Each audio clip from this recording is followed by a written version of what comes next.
வணக்கம். இன்றைய சிறப்பு கற்க கசடர நிகழ்ச்சிக்கு உங்களை வரவேற்கிறோம். பிளஸ் டூவுக்கு பிறகு மாணவர்கள் மேற்படிப்பை மேற்கொள்ள வழிகாட்டும் வகையில் நாள்தோறும் பல்வேறு படிப்புகள் குறித்து பார்த்து வருகிறோம். அந்த வரிசையில் இன்றைய தினம் கலை மற்றும் அறிவியல் படிப்புகள் குறித்து விரிவாக பார்க்க இருக்கிறோம். கலை மற்றும் அறிவியல் பிரிவுகளில் புதிய படிப்புகள் என்னென்ன, வேலைவாய்ப்பு சந்தையில் முக்கியத்துவம் பெறும் படிப்புகள் எவை, மாணவர்களின் மனம் கவர்ந்த படிப்புகள் எவை எவை என்பன போன்ற பல தகவல்களை நம்முடன் பகிர்ந்து கொள்வதற்காக சென்னை லயோலா கல்லூரியின் முதல்வர் அருட்தந்தை ஆண்டோ அவர்கள், புதிய தலைமுறை கல்வி இதழின் இணையாசிரியர் திரு பொன் தனசேகரன் ஆகியோர் நமது அரங்கத்தில் காத்திருக்கின்றனர். திருச்சி செயின்ட் ஜோசப் கல்லூரியின் முதல்வர் அருட்தந்தை ஆண்ட்ரூஸ் அவர்கள் நமது திருச்சி செய்தி அரங்கத்தில் காத்திருக்கிறார். நேயர்களும் மாணவர்களும் தொலைபேசி மூலமாக தங்களது சந்தேகங்களுக்கு விளக்கங்களை பெறலாம். திரு பொன் தனசேகரன் அவர்கள், கலை அறிவியல் படிப்புகள் என்பது எந்த அளவிற்கு தற்போது முக்கியத்துவம் பெறக்கூடிய ஒரு படிப்பாக இருக்கிறது? அதாவது நிறைய மாணவர்கள் இப்போ என்ன நினச்சிக்கிட்டு இருக்காங்கன்னா, மருத்துவம் அல்லது இன்ஜினியரிங் படித்தா தான் வேலை கிடைக்கும் அப்படின்னு நினைக்கிறாங்க. ஆனால் அது உண்மை அப்படி இல்லை. எந்த படிப்புகள் படித்தாலும் அந்த படிப்பில் சிறப்பாக படிக்கின்ற மாணவர்களுக்கு வேலை வாய்ப்பு கிடைக்குது. படிப்பில் உயர்ந்த படிப்பு தாழ்ந்த படிப்பு அப்படிங்கிறது கிடையாது.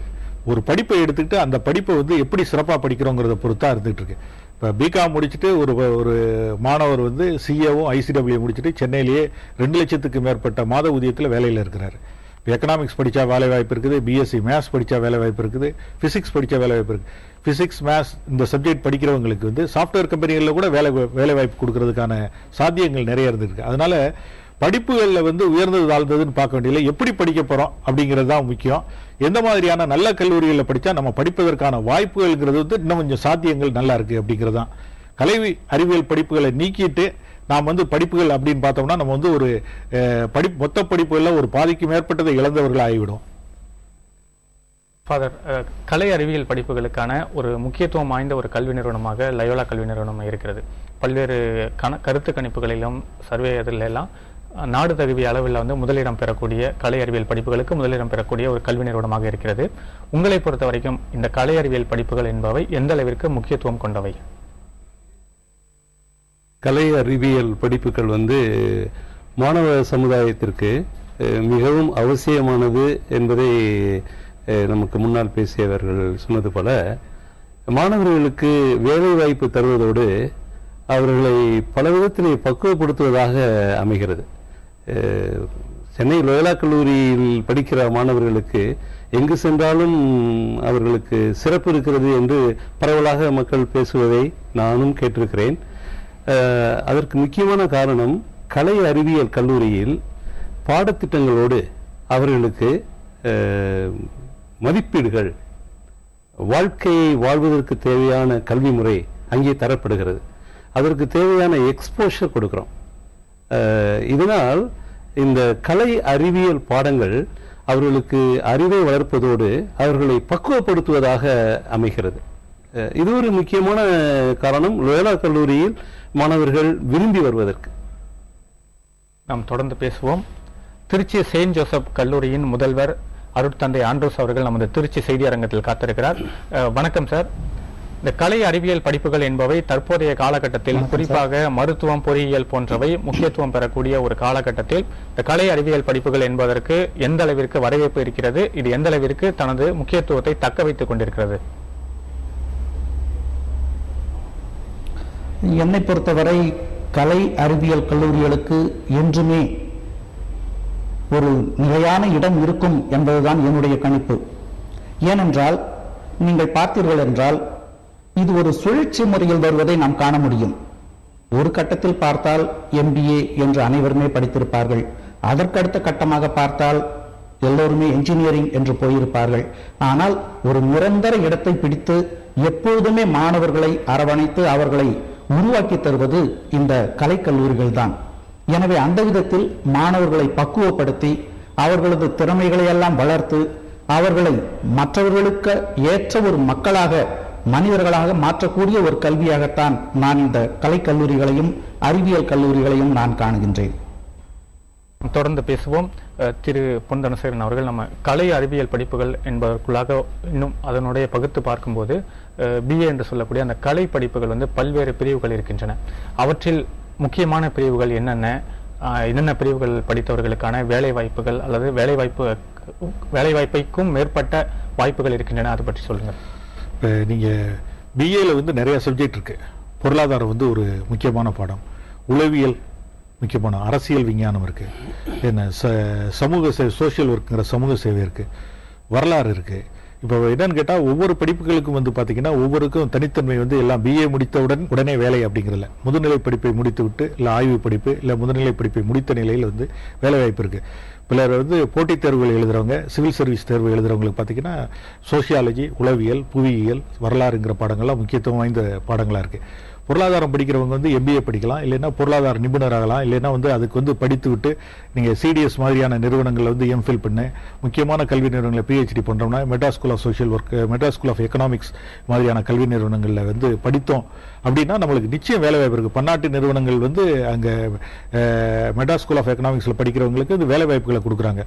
இதே மாதிரி வரலாறு படிக்கிறோம்னா வரலாறுங்கிறது ரொம்ப கம்மி அப்படின்னு நினைக்கல. வரலாறு படித்து முடிச்சுட்டு இல்லை சமூகவியல் முடிச்சுட்டு ஐஏஎஸ் அதிகாரிகளான பலர் இருக்கிறாங்க. இதே மாதிரி மொழி படிப்புகளும் ரொம்ப முக்கியத்துவம் வாய்ந்தவை. ஆங்கில மொழி படித்து விட்டோ இல்லது வேற பிரெஞ்சு இந்த மாதிரியான மொழிகளில் வந்து ஒரு இளநிலை பட்டமோ அல்லது அதற்கு நிகரான பட்டங்களோ பெறுகிறவர்களுக்கு வந்து வேலை வாய்ப்புகள்ங்கிறது இன்னைக்கு இன்றைய சூழ்நிலையில் வந்து சாத்தியங்கள் வந்து அதிகமாக இருந்துட்டு இருக்கு. நீங்க வந்து பாத்தீங்கன்னா social work, BA social work வந்து Tata institute of social science வந்து பிஏ சோஷியல் ஒர்க் வச்சிருக்காங்க. அங்கேயே வந்து பிஏ சோஷியல் சயின்ஸ் அப்படிங்கிற படிப்பு இருக்கு. சோஷியல் ஒர்க், சோஷியல் சயின்ஸ் அங்கே படிக்கிறவங்களுக்கு வந்து பாத்தீங்கன்னா மிகச்சிறந்த வேலை வாய்ப்புகள் வந்து பல தொண்டு நிறுவனங்கள், யூனிசெஃப் இது மாதிரியான பன்னாட்டு சேவை நிறுவனங்களையும் வேலை வாய்ப்பு கிடைப்பதற்கான சாத்தியங்கள் இருக்கு அப்படிங்கிறது வந்து பலர் சொல்லிக்கிட்டு இருக்கிறாங்க. அதனால வந்து நீங்க நம்ம பிஏ படிக்கிறோம் அப்படின்னா பிஏயோட ஒரு தரம் குறைவானதோ அப்படிங்கிறது நினைக்கிறேன். அதுவும் இளநிலை பட்டம் தான், இதுவும் ஒரு இளநிலை பட்டம் தான். எந்த படிப்பும் படிக்கும்போது அதில் ஆர்வத்தோடு படித்து அதற்கான நம்ம வேலை வாய்ப்புங்கிறது வந்து அடுத்த கட்டத்தில் தேடணும். உடனே கிடைக்கல அப்படிங்கிறத பார்க்க வேண்டியதில்லை. ஏன்னா சாதாரணமாக பிஏ எக்கனாமிக்ஸ் முடிச்சுட்டு எம்பிஏ படிக்கிறதுல வந்து ஐஏஎம்ல படிச்சாருன்னா அவரோட வாழ்க்கை சூழ்நிலைங்கிறது ஒரு மாறி போகுது. அவர் மிகச்சிறந்த நிறுவனத்தில் போய் வேலைக்கு சேர முடியும். இதே மாதிரி பார்த்தீங்கன்னா நீங்க பிகாம் போன்ற படிப்புகளுக்கும் அந்த மாதிரியான சாத்தியங்கள் இருந்துகிட்டு இருக்கு. நாம் தொடர்ந்து பேசுவோம். தற்போது கோயம்புத்தூரை சேர்ந்த சுந்தரம் என்ற நேயர் ஒரு கேள்வியோடு காத்திருக்கிறார். உங்களுடைய கேள்வி என்ன? சார், இப்போ வந்து நான் பிளஸ் டூல வந்து ஹிஸ்டரி குரூப் எடுத்திருக்கேன்.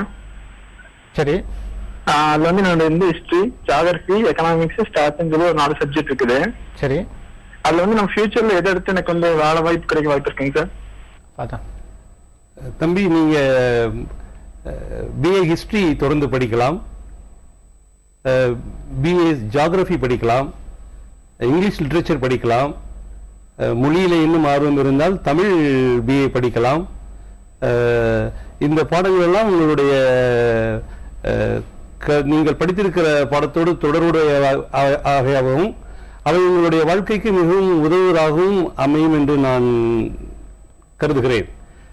இதை படிப்பதன் மூலமாக நீங்கள் ஐஏஎஸ், ஐபிஎஸ், மேலும் மொழி சம்பந்தப்பட்ட விதத்திலே உங்களுடைய ஆளுமை தன்மையை வளர்த்துக் கொள்வதற்கு இந்த பாடத்திட்டங்கள் உதவும் என்று உங்களுக்கு நான் சொல்லிக்கொள்ள விரும்புகிறேன் தம்பி. தொடர்ந்து பேசுவோம்.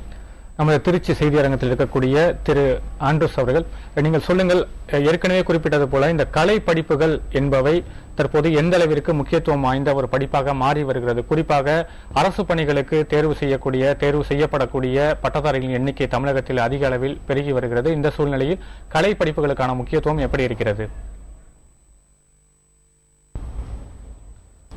கலை படிப்புகளை பொறுத்தவரை இப்பொழுது ஏறக்குறைய அனைத்து கல்லூரிகளுமே ஜாப் ஓரியன்டட் என்கின்ற விதத்தில் தான் தங்களுடைய பாடத்திட்டங்களை மாற்றி அமைத்துக் கொண்டு வருகின்றன. தேர்வை பொறுத்தவரை அவர்கள் இந்த காம்படிட்டிவ் எக்ஸாம்ஸ் அதற்கு ஏற்ற விதத்தில் நாம் எந்த வகையில் நம்முடைய மாணவர்களை பயிற்றுவிக்க முடியும் என்கின்ற நோக்கில் இப்பொழுது முதல் பகுதியில் objective type questions, multiple choice questions அப்படி என்கின்ற விதத்தில் தான் இப்பொழுது கேள்விகளை கேட்கின்றார்கள். எனவே நம்முடைய மாணவர்களும் இத்தகைய போட்டித் தேர்வுகளில் வெற்றி பெறக்கூடிய, நல்ல முதலிடம் பெறக்கூடிய அளவிற்கு நம்முடைய மாணவர்களை பயிற்றுவிக்கும் விதமாக இந்த தேர்வு முறைகளையும் நாம் மாற்றிக்கொண்டு வருகின்றோம். அதே போன்று பாடத்திட்டங்களையும் வேலை வாய்ப்புக்கான பாடத்திட்டங்களாக நாம் மாற்றிக்கொண்டு வருவதால் வரும் காலத்தில் நிச்சயமாக மற்ற வட மாநிலத்தில் எந்த அளவுக்கு ஐஏஎஸ், ஐபிஎஸ் போன்ற அதிகாரிகள் வருகின்றார்களோ அதே அளவுக்கு நம்முடைய மாநிலத்தை சார்ந்த மாணவர்களும் வெற்றி வாய்ப்போடு வருவார்கள் என்கின்ற விதத்தில் நம்முடைய பாடத்திட்டங்களை மாற்றி அமைத்துக் கொண்டு வருகின்றோம். அதே போன்று இந்த சாய்ஸ் பேஸ்ட் கிரெடிட் சிஸ்டம் என்கின்ற முறையிலும் இத்தகைய வேலை வாய்ப்புக்கான சாத்தியக்கூறுகள் அதிகமாக உருவாக்கப்பட்டு வருகின்றன. நாம் தொடர்ந்து பேசுவோம். அடுத்தபடியாக இந்த அறிவியல் படிப்புகள் என்பவை வந்து ஒரு மிகப்பெரிய அளவில் கிளை பரப்பக்கூடிய ஒரு படிப்பாக மாறி வருகிறது. அந்த அறிவியல் படிப்புகள் பற்றி சொல்லுங்கள். அதாவது அறிவியல் படிப்புகளில் வந்து இப்போ நம்ம வந்து எல்லாரும் வந்து என்னன்னு கேட்டால் இன்ஜினியரிங்கில் கிடைக்காதவங்க அப்படின்னு சொல்ல முடியாது. சில மாணவர்கள் வந்து அறிவியல் படிப்புகளில் வந்து பிஎஸ்சி ஃபிசிக்ஸ் இல்லைன்னா மேத்தமெட்டிக்ஸ், கெமிஸ்ட்ரி இந்த மாதிரியான சப்ஜெக்ட் இல்லைன்னா பயாலஜி எடுக்கிறாங்க, micro biology, botany and biotechnology இந்த மாதிரி சப்ஜெக்ட் வந்து எடுத்து படிக்கிறாங்க. இந்த மாதிரி படிக்கிற மாணவர்களுக்கு வந்து பார்த்தீங்கன்னா நீங்கள் அடிப்படை அறிவியல் பாடங்கள்ங்கிறது வந்து ரொம்ப முக்கியத்துவம் வாய்ந்தது. நீங்கள் பார்த்தீங்கன்னா இன்ஜினியரிங்கில் படிக்கிறதுலேயே பார்த்தீங்கன்னா இன்ஜினியரிங் பிசிக்ஸ் அப்படிங்கிற பாடம் வந்து ஐஐடியில் இருக்குது. அதுக்கு வந்து ரொம்ப முக்கியத்துவம், அந்த பாடங்களை படிக்கிறவங்களுக்கு வேலை வாய்ப்பு அதிகம் இருக்குது அப்படின்னு நினைக்கிறாங்க. இப்போ நிறைய மாணவர்கள் இன்ஜினியரிங் பக்கம் மருத்துவ பக்கம் போகிறாங்க அப்படிங்கிறதுனால மிகச்சிறந்த மாணவர்கள் வந்து +2 நிலையில் வந்து அந்த வேலைக்கு இந்த கல்லூரிகளுக்கு எடுத்துக்கொள்ளணுங்கிறதுக்காண்டி ஒரு 5 ஆண்டு ஒருங்கிணைந்த படிப்புகள் அப்படிங்கிறது கொண்டு வந்திருக்கிறாங்க. பல இடங்களில் பார்த்தீங்கன்னா நீங்கள் வந்து முக்கியத்துவம் வாய்ந்த அறிவியல் கல்வி நிறுவனங்கள் 5 ஆண்டு ஒருங்கிணைந்த படிப்புகள் வந்து +2 மாணவர்களே நேரடியாக எம்எஸ்சியில் சேரலாம்.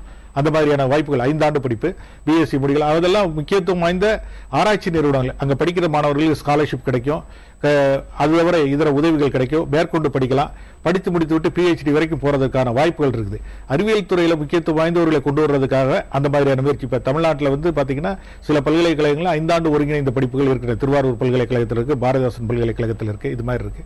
அதே மாதிரி பாண்டிச்சேரி மத்திய பல்கலைக்கழகத்திலும் ஒருங்கிணைந்த படிப்புகள் இருக்குன்னா, இதே போல பாத்தீங்கன்னா ஒருங்கிணைந்த ஆசிரியர் படிப்புகள் கூட இருக்கு. பிஎஸ்சி எட் மைசூர்ல வந்து ரீஜனல் இன்ஸ்டிடியூட் ஆஃப் எஜுகேஷன் இருக்கு. அங்க வந்து பாத்தீங்கன்னா பிஎஸ்சி எட், பிஏ எட், எம்எஸ்சி எட் இருக்கு. இதுல எல்லாம் வந்து +2 மாணவர்கள் சேரலாம். கடந்த ஆண்டு வரை பாத்தீங்கன்னா அதுல வந்து ஒரு நுழைவுத் தேர்வுலாம் வச்சிருந்தாங்க. இப்ப அப்படி கிடையாது, மதிப்பெண்கள் அடிப்படையில் இருக்கு. அப்படிங்கிறதுனால வந்து மாணவர்கள் நேரடியாக சேர்ந்தாங்கன்னா பிஎஸ்சி முடிச்சுட்டு எஜுகேஷனுக்கு டிகிரி முடிச்சுட்டு பிஎஸ்சி எட் முடிச்சுட்டு வந்துடலாம். இல்ல 5 ஆண்டுகள் படிச்சோம்னா எம்எஸ்சி எட் முடிச்சுட்டு நம்ம வெளியில வந்துடலாம். அந்த மாதிரி படிக்கிறவங்களுக்கான வேலை வாய்ப்புங்கிறது வந்து இன்னும் கொஞ்சம் ஜாஸ்தியா இருந்துகிட்டு இருக்கு. இன்னொன்னு பாத்தீங்கன்னா இந்தியன் இன்ஸ்டிடியூட் ஆஃப் சயின்ஸ்ல வந்து சயின்ஸுக்கு வந்து ரொம்ப ஆர்வமிக்க சிறந்த மாணவர்களை தேர்வு செய்யறதுக்காண்டி ஒரு 4 ஆண்டு பிஎஸ் அப்படிங்கிற ஒரு படிப்பை கொண்டு வந்திருக்கிறாங்க. அது வந்து அந்த படிக்கின்ற மாணவர்களுக்கு பாத்தீங்கன்னா அடிப்படை அறிவியல் குறித்த நல்ல ஞானமும் நேர்வு, அவங்களுக்கு செயல்முறை பயிற்சியில முக்கியத்துவம் கொடுக்கறதுனால அந்த படிப்புகளை படிக்கின்ற மாணவர்களுக்கு மிகச்சிறந்த எதிர்காலம் இருக்கும் அப்படின்ட்டு இந்தியன் இன்ஸ்டிடியூட் ஆஃப் சயின்ஸ் கருது. அதே மாதிரி படிக்கிறவங்களுக்கு பாத்தீங்கன்னா நீங்க பிஎஸ்சி மேத்ஸ் படிக்கிறதுக்கு வந்து இந்தியா பூரா பாத்தீங்கன்னா பல இடங்கள்ல முக்கியத்துவம் வாய்ந்த கல்வி நிறுவனங்கள் இருக்குது. இப்ப சென்னையில பாத்தீங்கன்னா சென்னை இன்ஸ்டிடியூட் ஆஃப் மேத்தமெட்டிக்ஸ்ல பிஎஸ்சி ஆனர்ஸ் இருக்கு. இதே மாதிரி இந்தியன் ஸ்டாட்டிஸ்டிக்கல் இன்ஸ்டிடியூட்ல வந்து பி மேத், பி ஸ்டாட்டிஸ்டிக்ஸ் இருக்கு. இந்த மாதிரியான படிப்புகள், அறிவியல் படிப்புகளை படிக்கிறவங்களுக்கு எல்லாம் நல்ல வேலை வாய்ப்பு இருக்கு. வேலை வாய்ப்பு வந்து பாத்தீங்கன்னா மிக குறை. அவங்களுக்கு வந்து அதை படிச்சு முடிச்சு பிஜி முடிச்சிட்டாங்கனாலே நல்ல வேலை கிடைச்சிடும். இல்ல மேற்கொண்டு பிஹெச்டி படிக்கிறதுக்கு வாய்ப்பு கிடைக்கும். அல்லது வெளிநாட்டு பல்கலைக்கழகங்கள்ல வந்து உயர்கல்வி படிப்பதற்கான வாய்ப்புகள் வந்து தொடர்ந்து இருந்துகிட்டு இருக்கு.